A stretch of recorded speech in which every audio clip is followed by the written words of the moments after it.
am Moir, and I play the voice and effect pedals.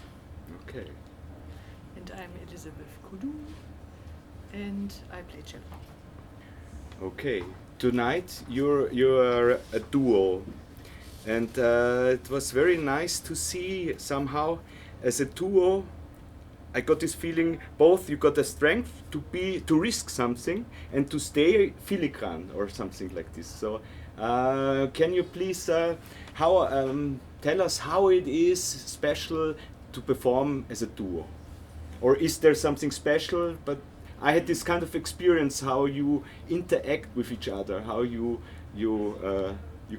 took each other you were clear and filigran together. So What is filigran? I don't know in English. My English is so really, it's not sophisticated. You get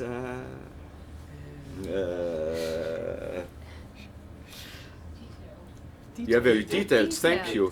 My English is I mean this kind of, if you get a structure which can break very easily, it's you get a structure very easily. And I had this kind of feeling because of being together on stage, you risk something to build this kind of structure and not being afraid that it will fall. Yeah.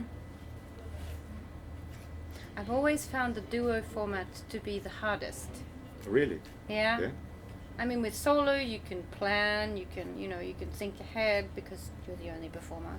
And in trio, you know that when you take a break, there's probably two other people that are still sounding, that are also still interacting and giving inputs, and you are receiving things from them.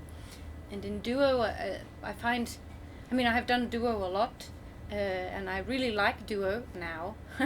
I didn't like back in the day, but it's a lot about breathing, I think, together in the music, and also trusting that the other person is okay if you need to breathe and when you need to breathe, and taking in, like listening. I think a lot of it, especially the listening element of the duo format, I think is really, it's rather intense actually also. For me, I like the silence. I like if it's breaking the structure, because the structure is setting a direction, but maybe I don't want to go this direction, or it's too obvious. Yeah, I enjoyed these kind of interactions. Yeah. And also with this electronic sounds, you can easily mix with a string instrument in a lot of electronic islands, but the thing to play an instrument is to have these breaks in between. Also from classical music, you have always this silence, so you have to work to be not silent, but if you don't work, they're silent. And in electronic, it's the opposite. So I like to play with these things. And also then, if you are playing and really decide now for a structure, then you really stay in, and then it's physical. And I love this physical stuff also. So it is kind of a back and forth with this electronic. Yeah. It's also building lines together that then don't always have to follow one direction. Like it's Yes. possible for these lines to not be straight lines. But you really reacted on each difference I did. So if the structure is really full, but it gets a bit less, then she was totally in it. So yeah. And you had a lot of counterparts. Counterpoint. You changed direction somehow. Let's say. Yes, a lot. And it was nice to see you followed somehow, and vice versa. Vice versa. Yeah. So the opposite also. Yeah, the opposite. Yeah. I had one experience that I played duo with a bass player, and after the first set, my feeling was in a duo you have to you can be really two completely different islands, and this makes the music really wide. You don't have to be like always in common and really together. So as it would be really two different instruments also, different sounds that never mix, but it's possible in a duo. You don't have to interact so much, but you can show how you can interact. But yeah, it's has everything. Yeah. You can I think a friend of mine in Berlin was talking a lot about in the duo format that it's a lot about adapt and oppose. It's this idea that you have a choice between whether you can adapt, and it becomes very apparent in the duo format. But I mean, in improvisation in general, you have this concept. But in the duo format, it becomes really apparent where you can choose to adapt to something that's happening, or not. or you can choose to oppose it, to create some type of tension or some type of contrast. And it's a matter of in the moment choosing which of these you're going to run with also in that particular moment, and then the next choice comes, you know, like, and then the next choice comes, and you're constantly faced with this decision of whether you to adapt to something or to oppose it. Or doing nothing. That was also very interesting. Yeah. You were very brave that you once you let her stay along, and you were very strong. It was nice to see how you worked it out, and then this kind of silence was a nice experience for me as a listener. And then you came back, but very often, sometimes you were doing alone. Yeah, and this was it. There was very often you get this feeling, the musician is getting afraid. But here in your performance, it was nice to follow, and it was then calm, and now I can listen what you're going to do. That was very nice. Yeah, as I said, like, you know, like the duo format before, like earlier, I mean, I do it a lot now, and I've, you know, you get an experience in doing these. But this was one of the things that I had trouble with, or that I have had trouble with before, is that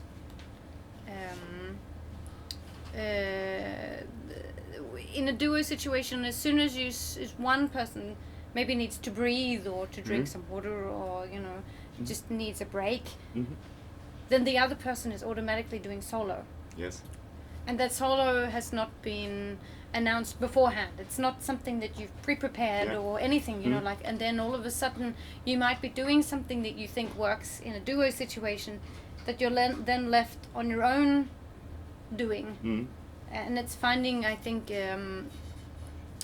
trying to find some type of trust in the situation, that you can trust the other person, or you know, that you trust each other, that when a person drops out or needs a break, or just feels that the music also needs, you know, a break, that the other person is there, and they're not disappearing, and they're not, you know, fumbling or trying to figure out what they're going to do. Like this phrase in Swedish, transportsträcka, and it means a lot of the time, you know, for instance, when you're left alone in a duo situation, you might end up in a transportsträcka, which is like an area of a musical piece where you're just kind of transporting yourself between something that was interesting to something that's interesting, but the transport between is maybe not always very interesting.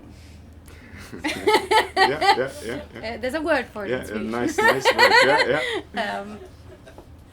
And I think a lot of the time the transportsträckor, they don't only happen when you're doing solo, but in a duo situation is when you don't trust each other to also give each other space in the music, in a, you know, leaving the other person. Yeah. Solo. Very nice. Your duo tonight, I always ask the same question, but it's interesting. Was it fully improvised, or did you had some let's start like this, or some how do you call it, some structure, framework. some framework? No framework. No. So you trust each other. How long do you know each other? A few years. Well, Mostly since this impro stuff in Aarhus. yeah. Okay. Aarhus in Denmark. Okay. There was a improvisation meeting from different collectives of improvisation in Aarhus. Okay. So, yeah. Very nice. So you are improvising. Can you tell us maybe something? Do you know the difference, or do you have the experience, the difference, if you perform something you already know, and performing in your head? I can't explain. It's very blah blah. But I've always this question myself. If you have scores and you know, this is something different in your head, yeah. And how is it to perform improvised? How this kind of can you describe it? It's a difference. If I play sheets and I don't hear the music, by heart. I just concentrate on the sheets, and my brain is like, I have to play this note.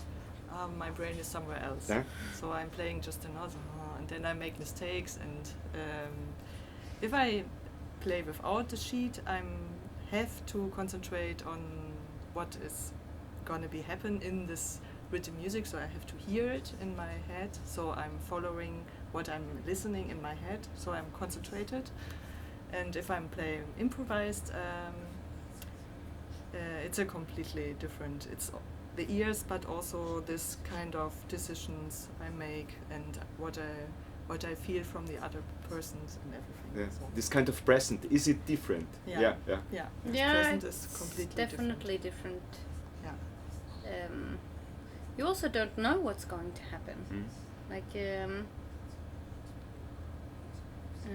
Or sometimes you're stuck with the sheets because the music is composed like this. Then Yeah. you're stuck in why are not reacting on this situation now? But you know it's not agreed before with the other musicians before, so you have to do it like okay, it's written there, but it would be cool to change it. Your inner soul has to stay calm. Yes, Yeah, yes, yeah. yes. Yeah. yeah, it's a very different situation. I've also started in other projects with like contemporary music that's written for the ensemble, Yeah. and I mean, and things, and you don't have much leeway. There's not Leeway. Yeah, it's interesting. What is this? leeway is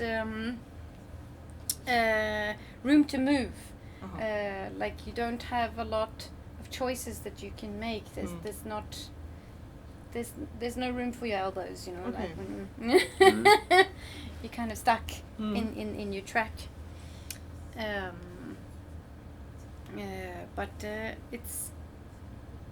it's a different mind frame as you're talking about. It can also be really exciting at times. Also, when you're playing interesting music, that's also pre-written. But there's another. I always come back to improvisation anyway. Like even though I do the composed stuff and things as well, there's something really challenging, I think, about improvised music that I find interesting. That it's, I don't know, I've been improvising a lot, Yeah. like for many, many years, and I get bored very easily, but I don't get bored with improvisation. I don't know, like it's... That's interesting. Because I always ask the question, how do you cope with being bored by improvising? But you don't get bored by improvisation. I think improvising is really fucking hard. Yeah, it is. And it's a challenge also. And it doesn't matter how much experience you have, I think. I mean, of course experience helps. Yeah. And you have a certain kind of flow and an energy, and you have certain reactions and the trust and things like this, but yeah, I think there's something challenging about it that's also interesting. In me at least, it creates a curiosity. And includes the creativity. And it includes, yeah. But very often, it includes. Because of being bored, that's nice. You're doing other stuff also, and this could also be inspiring for the improvisation. Or yes or no? Yeah. Somehow, For me, yeah, yes. Of course. Yeah, of course. Yeah. I had a couple of years where I was only improvising, and by the end of it, I was bored. Yeah, that's what I'm asking. Yeah. Like You need a kind like of I was like, I antidote need because something it's else. always you, or in compare, you're free. This kind of freedom is also risky, because yeah. Yeah, it comes to question your life, so you have to schedule your life. So, but if you are improviser, if you can improvise the whole life you live, then you're maybe not bored. But if there are structures, they have to be like this. Yeah. Then you have to deal with it. Yeah. Okay. Maybe I don't want to get you bored by my question. No. So maybe we stop. But if you have something to add. Sometimes it's good to the stopping. It was also nice. Your stopping, yeah. Very often this kind of how to stop. I had this feeling your stop was perfect. This was this kind of You mean let's the go. finish? Yeah, the finish. Or the- The finish. Yeah. Very often improvisation. You got to the now it's the end, but somebody is going on and how do you feel this kind of how to stop? I think it's experience. Yeah. Yeah. You are in the beginning. You start to improvise and you feel afraid, and then about the ending you feel afraid to stop to listen to your impulses, and then you learn to deal with it. Yeah. Since a long. Yeah, it was nice. Your ending, it was this kind of clack, and then both. Yeah, that's a good ending. I always experienced this when you improvise. You don't know. You think should we go on, and then I think no, it was good. And I always, in the audience, had this kind of feeling. Sometimes you have to realize. Yeah, that's it. That's how we stop. That's it. Yeah. I think It's a lot funny, with experience. It's listening. Yeah. You learn to listen not only with your Yeah, that's ears, right. but with your musicality, with your body. You learn to listen to the room and to the atmosphere, the energy. It's That's nice. Thank you. That's a nice end. You want something to say? No, it's about also the audience. Yeah. Sometimes it's you have the feeling now I end, so it's my decision. I'm the musician. I end, but the audience is kind of, why now is an ending? So you feel it, and then you kind of, Also you could also go for on, but it's also depending on the audience. Yeah, you could go, and that was the nice. You could, but that's why I ask. Do you have to add something in the beginning? Yeah, because I had this kind of feeling. Yeah, let's stop. It's good like this. Yeah. No, I think with experience you learn because in an improvised piece, you could think that something is an ending, but then it continues. Also, it's this choice. It's this we choice. come back to the choice. Or very often in improvisation you say, I thought I want to bring this, and you know what I mean? You have a lot of variations to show, but very often you have to decide, okay, that's it for now. Yeah. But I had a teacher once in improvisation, and he was like, I was much younger, but he was like, you don't have to say everything all the time. And this has stuck with me also. Like it's okay not to say everything all the time. Yeah, all the time. Yeah. It's not a buffet. It's not a buffet. I like it. So, thank you very much. Thank you. Yeah. Yeah. Good night.